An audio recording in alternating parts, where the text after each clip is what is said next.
Hey everybody, Chris Paget here with the Happy Place Homestead. I love it here. The thing is that there are a couple things that drive me crazy, and that is the fencing dilemma. I'm pretty sure if I tell my kids, hey, we're gonna move the animals again, they're gonna kill me. They're actually gonna put me in a fence. So what's the best fence? That's what we're gonna talk about today.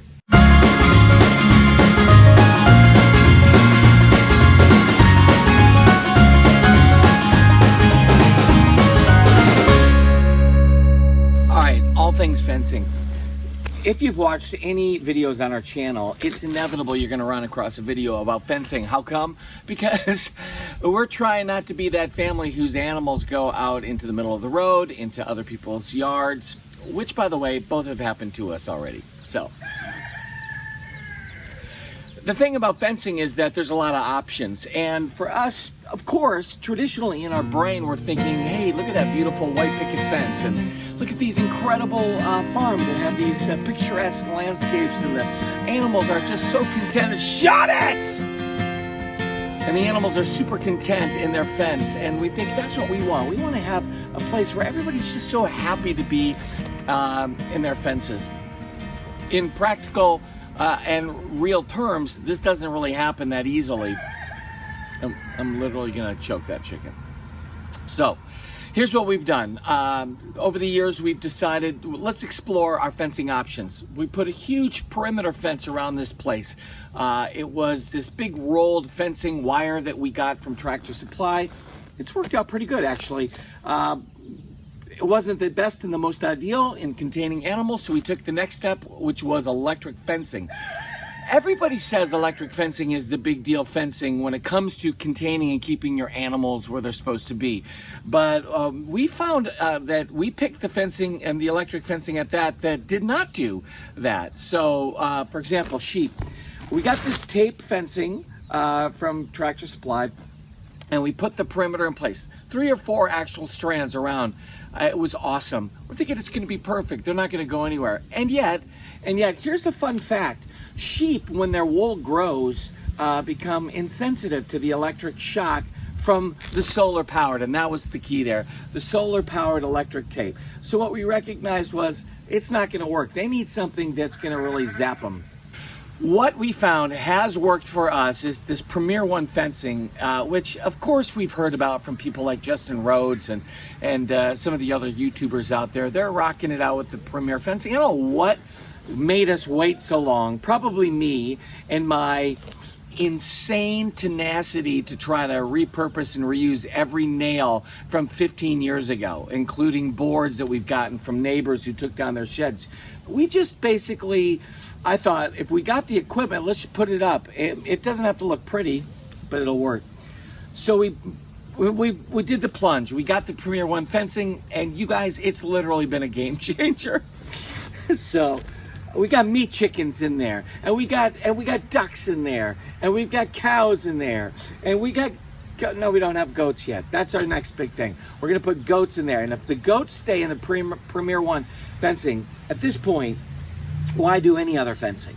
So when I talk about electric fencing, with the Premier One, it's the electric meshed fencing, the netting. That's what has been fantastic for us. And the first animals that we used this with were the sheep, because inevitably the sheep can find a way out of some electric fencing, as mentioned, because their wool grows so long.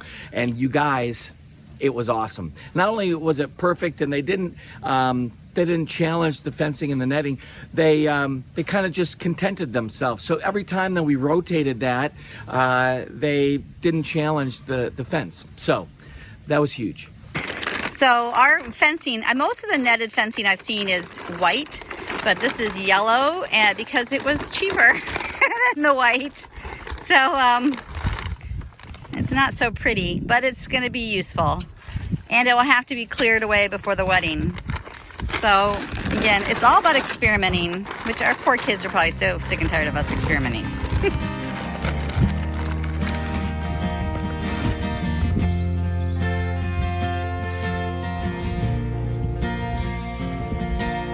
What do you want to do about the creek? Can't they just go under it? This is electric. They're not supposed to go under They it. don't have like tape. So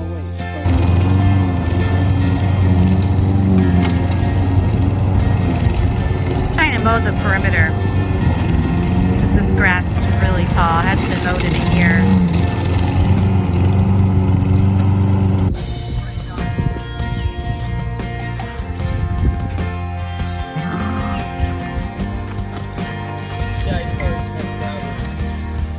I can't. Get a cold.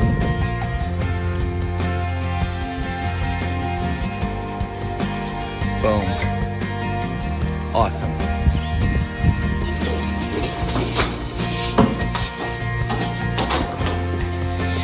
So I started working on a shelter for the sheep out in pasture.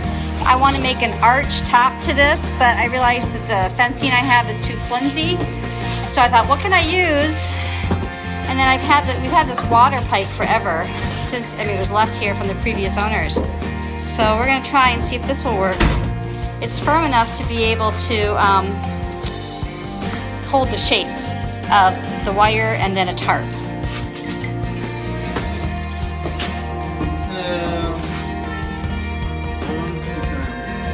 You don't have 6 arms? Do you need help, you're saying? That'd be nice, yeah.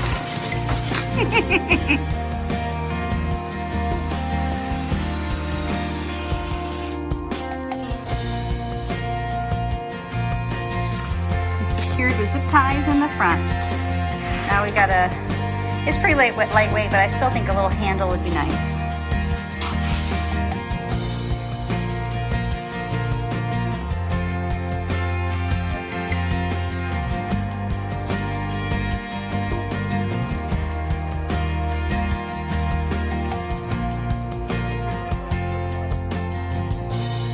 So the next animals that we put into this electric fencing, the meshing, or what we call the teenager chickens. And they're the chickens that are going to be future hens. They hang out with us for a long period of time, so we try to give them the good life. There is a difference between, though, the netting that we used for the sheep and the netting that we used for poultry. And it has to do with the smaller meshing so that they can't get out very easily. You don't need to have really tiny small holes for sheep and goats, obviously. So we made them like a little home, because of course we want our teenagers to have a sense of independence. And what was funny is that we made what looks like kind of some sort of jalopy-like makeshift shanty. All right, what are we doing here? We're building the cheapest. Okay, what this is not a chicken coop, and it's not a chicken tractor. I'm calling it a roosting tractor. It literally is just something that our middle-sized birds can roost in. They're not going to be laying eggs for the next 3 months at least, so I don't need to give them boxes. And so this is just a little contraption so we can move them around the yard, inside a netted fencing. And then they have a place to go that's undercover and they can roost at night. So that's kind of a middle ground between a brooder box and the coop. And I don't have the energy to build a coop yet, so this is what we're building. We're building this as cheap as we possibly can. So what do we have here? These posts right here were from... Yeah, so we have a free pallet. Free right? pallet on the bottom. And then the wheels, I got a whole box of these wheels for $3 at a garage sale. Okay. So I used 4 of them. And I found rusted bolts or nuts to use that we already had, so that's free. Yeah, these boards here came with our shipment of wood from Rhodes. They used them to like separate the pieces. Yep. For the forklift and stuff. And I'm like, cool, I'll use them for something. Well, this is what I'm using them for. And these posts were left by the plow company. Right, for snow plows. So they mark the driveway, yeah, and that's so the remainder at the end of the year. Yeah. And this is leftover plywood for probably the swing set that I'm just using. And we're gonna be cutting the plastic top that I used for the swing set also. I have leftover plastic top. So Joe is gonna use this Dremel tool, okay? This is a new tool. I love little hand tools, and this has so many different little bits to it that can do sanding, it can do engraving on metal, engraving on wood, kind of like a router pieces. It has buffing pieces. Yeah, so I'm excited, like, you know, you can put that in sand, circle holes and stuff. It's just a whole bunch of little cool tools. And so this one will cut the plastic. Okay. And I've done it to cut this plastic before. You can see it leaves a mess on the tool. But And Joe, you're doing Joe's going to do this. And so you're going to see, what you're going to notice is that it's almost going to burn the plastic. So you'll see it kind of burning the plastic. So, I love that you both are wearing the Happy Place Homestead shirts. Nice. represent. Well played. All right, so why don't you, my suggestion to you first is to turn it on, hold it, feel it. What power should I go to? I would just leave it on. Oh, it doesn't need to go high. Mm-mm. Oh, yeah. Oh. No, it may be high. Yeah, you want it to actually do the cutting. Okay, So you're gonna try this. Hold so, on. and you're gonna want to hold the metal, hold the plastic too. So hold, no, like. watch your hands. Yeah, go ahead. You'll see. You'll get a feel for it.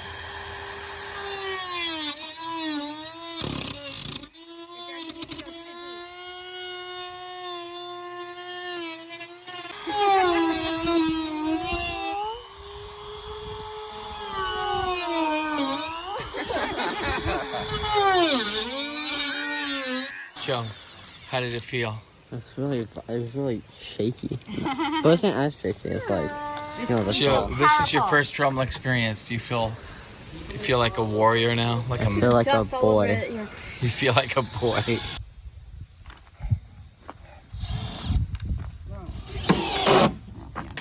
Joel Salatin's quote in one of his books has become our new favorite quote. What does it say, Chris?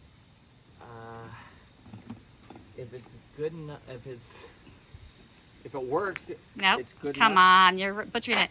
Good enough is perfect. yeah. Good enough is perfect.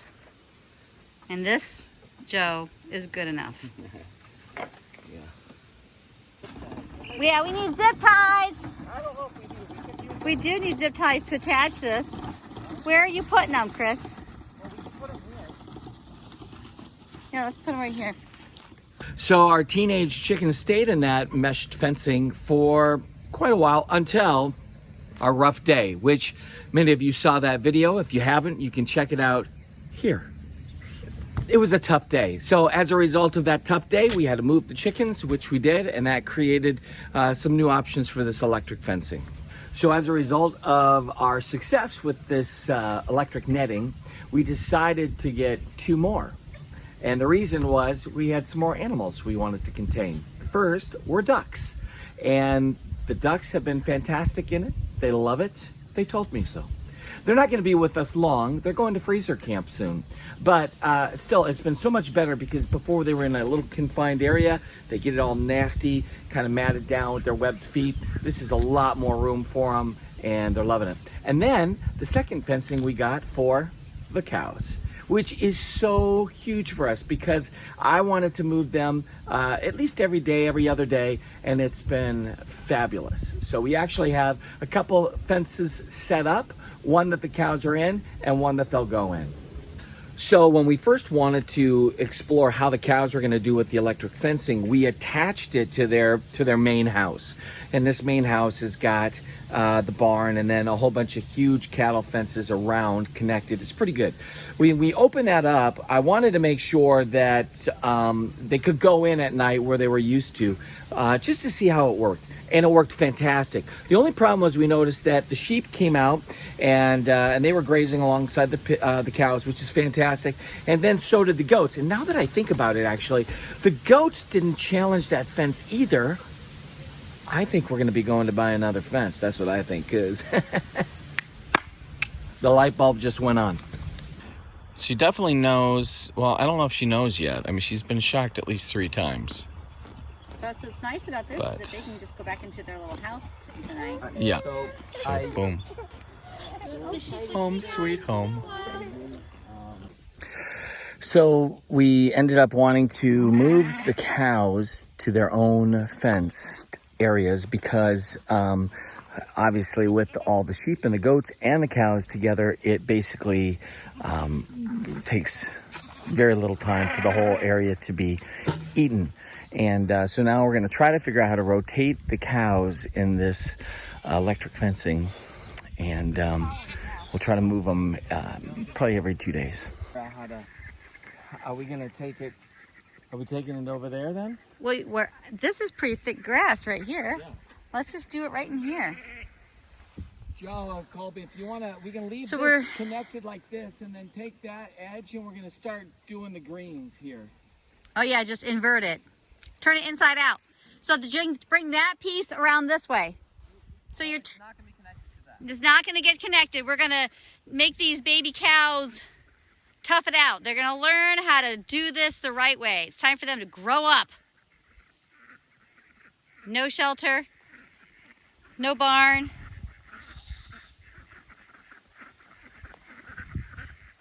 It's really amazing. From here you can see it's like crop, what do they call that? Crop circles?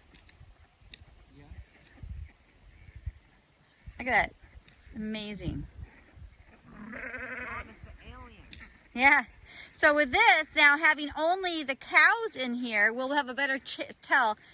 They'll last longer because that circle had the goats, the sheep, and the cows in it. So they're gonna distract the sheep and goats by giving them teeny bit of grain, and then we're gonna try to move the cows with the bucket of grain. This is the challenge. What are you doing, farmer lady? I'm guarding. Nope, not coming in. Nope, nope, nope. Faster. Nope, nope, nope, nope. Go inside. Go inside and give him a push. Stupid Sebastian. Don't let him. Nope, go. Oh my Lord, no. Okay, so Sebastian's out. Ow, my leg. Ow. Nope, not coming, Emma. Nope.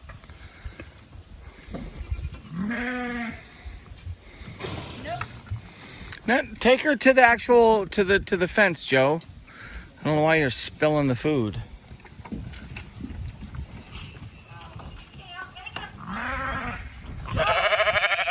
Don't worry about the goats, bud. It's okay. Nope, not you.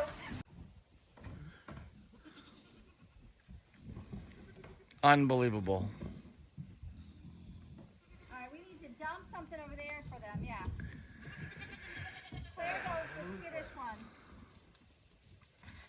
Come on, Claire goes. Come on, honey. Come on. Come on, baby girl. She needs to be pulled by a harness. Okay, somebody want to grab this?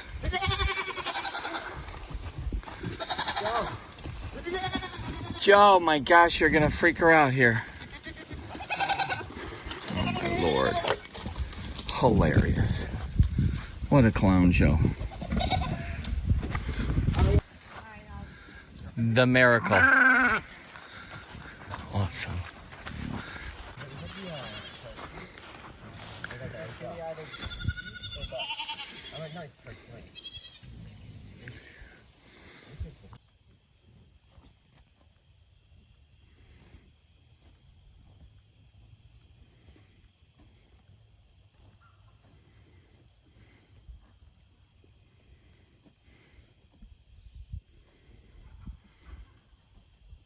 So interestingly, though, when we had all of them in there, the sheep, the goats, and the cows, when I moved them just a few days later, the lawn looked like it was manicured, you know? I mean, it was perfect.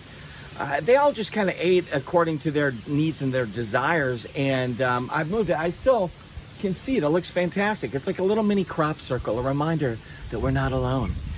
So anyway, I moved them. And what I realized is I just want to keep the cows by themselves for now, and we'll let the chickens kind of go over there, the free range, and they can have a little fun in the poop, because who doesn't like to have fun in poop? So anyway, that's a weird thing to say. So I don't know, though. I don't know about the sheep, or rather the goats and the electric fencing, now that I think about it some more, because as my wife mentioned, the goats usually will want them to be in a really good wooded area to be able to scrounge around and eat all the poison ivy and kind of do what they're made to do. It's hard to get solar in there, so we might look at the battery. And I know Justin had some stuff up about that with his stuff. So anyway, blah blah blah. You know what I'm saying. Well, listen, honestly, it's weird to think that after being here for a number of years that we're still kind of messing around with what works for us with fencing. But I have to tell you, it's okay if you explore and experiment, if you fail in one area. That's kind of how we learn. And over the years, if somebody starts talking to us about wooden fences or the tape or, getting panels, we got a lot of things to say about each of these different variables with fencing. And honestly, I'm okay with still learning. I want to kind of keep learning for the rest of my life. That's why, just like you, we like to watch some of these YouTube channels and find out what other people are doing. There's always somebody who's got a great idea that I want to try. This is the other thing that we realize. Something that works on one place doesn't always work in another place. That's okay. You kind of just figure out what clicks. We have a lot of kids that help me out, thanks be to God. But there's a lot of people out there that are doing it by themselves. And so how we do some of this kind of homesteading is going to be different than how they do. So make it your own. That's the whole point. And we're having a great time making it our own. And with that being said, I think it's time for me to go get my kids because I can see another fence being moved in my future. So, like and subscribe. I got to tell you, it would mean a lot to us. Why? Because even though it doesn't seem like a big deal to you, you watching the videos makes a difference for us. And we want to keep doing this. So, thanks.